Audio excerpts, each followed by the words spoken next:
You teased at the top of the show, so I have to thank a fan for cluing me into this. I have the piece that Blabbermouth wrote up about it.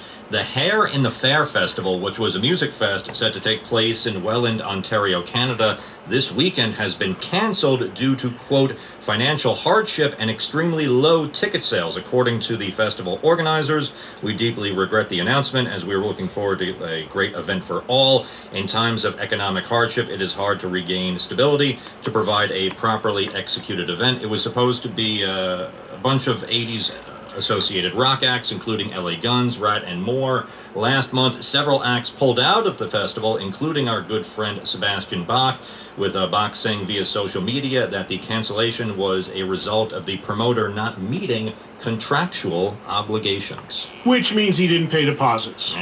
Artists want to be paid, usually get a deposit, usually half up front when they sign a contract. If they don't get the deposit or get the balance, or the deposits don't come in on time, it's a red flag that the thing is in financial trouble. And if you don't hit the deposit, you don't meet the terms of the contract, that means you're having a problem. That means you pull out and you go about your business and go somewhere else. I cannot, first of all, Hair in the Fair is an awful, awful name for a festival. I don't know how long it's going to take people to figure out that most artists from the 80s despise hair metal, hair band. I wish these people would stop and get a clue and stop marketing 80s hard rock by the way people's hair was 30 friggin' years ago. It's idiotic, it's dumb, it's insulting, but people continue to do it. So there's a problem right there in my view, and a guy like Sebastian and many others feel the same way. Secondly, and I don't know this promoter, I don't know anything about this event, but I can look at this from an outsider's point of view very quickly and easily and say that this thing was going to have problems. There are so many promoters, unfortunately, out there that don't have a clue about the true draw and value of these bands and what they bring and what they can provide to, you know, what their draw would be. And there's so many guys out there just getting duped by agents and believing what they're booking is like Woodstock level bands, and believing that the draw for these bands is what they were 30 years ago, when some of them don't even have any original members. They're just lost. There are so many lost promoters. I hear about it and deal with it every single day. There are festivals and bands that go up on for sale, shows that go up for sale, and I'll look at the bill and I'll be like, that's not going to sell. And then inevitably I hear that either the show was canceled or moved or it happened and nobody was there.